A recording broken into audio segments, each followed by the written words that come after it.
Cara memainkan strategi pembukaan catur King's Gambit atau Gambit Raja, dan jebakan-jebakan yang bisa kita mainkan. Ciri khas pembukaan King's Gambit atau Gambit Raja ini yaitu pion E4, pion E5, dan pion F4. Pembukaan ini sebenarnya agak beresiko, karena kita memberikan ruang untuk menteri lawan mengancam raja kita. Tetapi jika kita tahu apa yang harus dilakukan, ini akan membuat lawan dengan mudah jatuh ke dalam jebakan, dan kita bisa melakukan serangan balik yang sangat mematikan. Mari kita mulai permainannya. Di posisi ini, kebanyakan pemain hitam akan pukul pion F4. Selanjutnya, kita keluarkan kuda ke F3.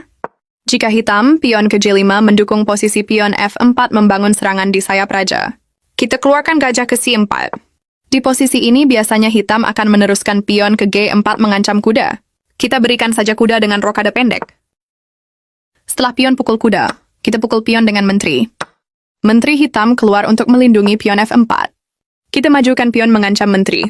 Jika menteri pukul pion, kita berikan kejutan sekaligus beban pikiran kepada hitam dengan gajah pukul pion F7.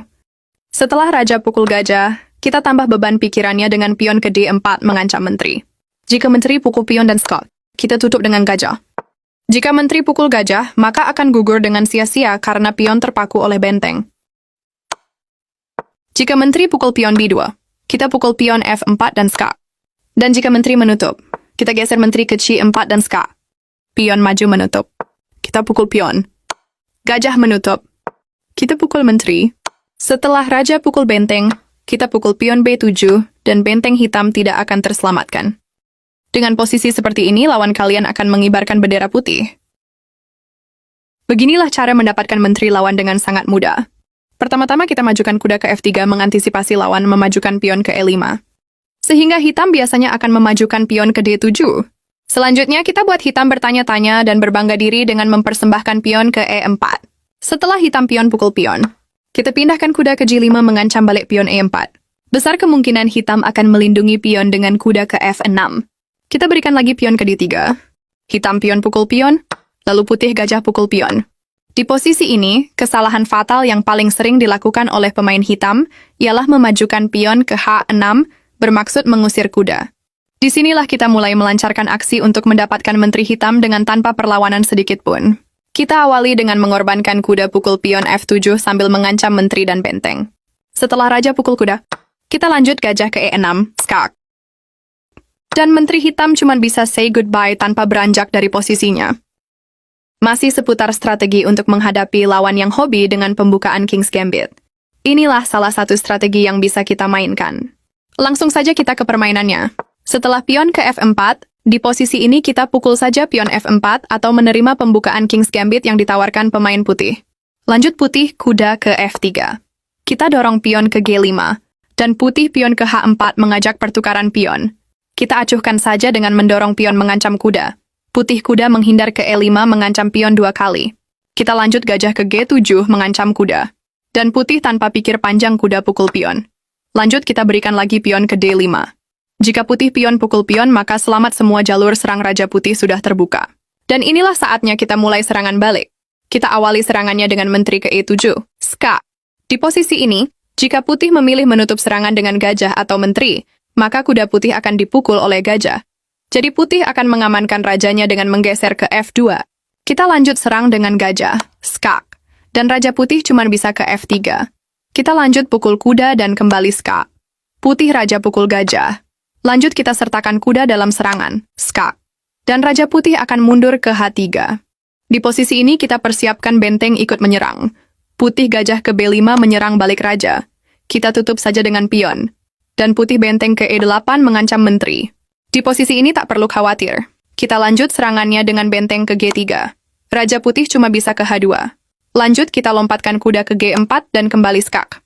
Di posisi ini, putih punya beberapa pilihan langkah untuk menutup. Bisa dengan menggeser rajanya atau dengan pukul kuda dengan menteri. Jika putih pukul kuda dengan menteri, kita pukul balik dengan benteng. Dan putih lanjut benteng pukul menteri. Raja pukul benteng. Dan jika putih tidak menyadari ancamannya dengan lanjut pion pukul pion, maka benteng sudah siap memberikan akhir yang tragis bagi raja putih dengan pukul pion H4.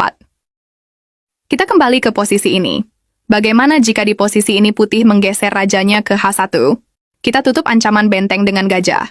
Jika putih benteng pukul gajah, kita pukul balik dengan pion. Putih menteri ke E1 mengancam benteng. Kita lanjut pukul pion H4 dan kembali skak. Raja putih cuma bisa ke G1. Lanjut menteri ke H2 dan skak. Raja putih cuma bisa ke F1. Dan menteri sudah siap mengakhiri semuanya.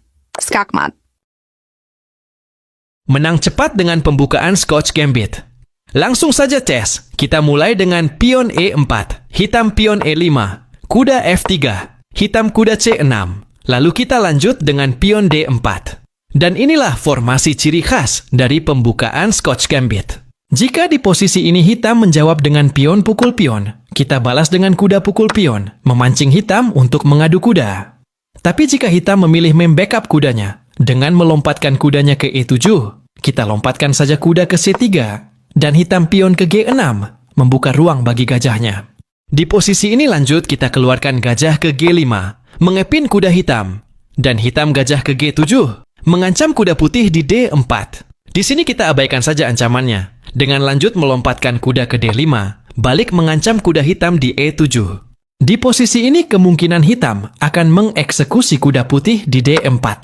Kita ladeni saja dengan mempersembahkan menteri pukul gajah. Setelah hitam kembali kuda pukul menteri.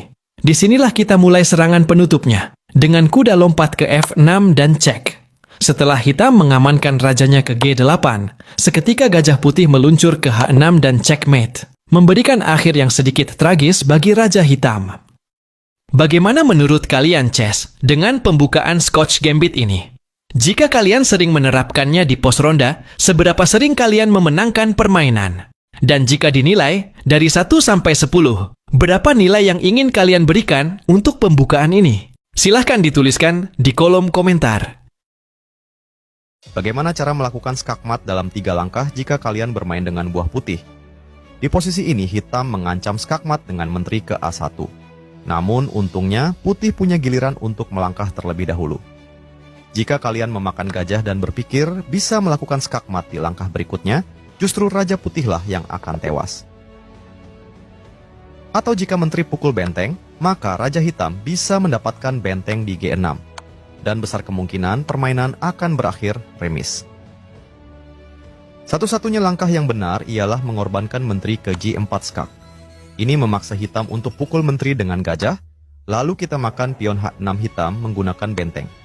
Langkah paksa pion pukul benteng, kemudian gajah F7 skakmat.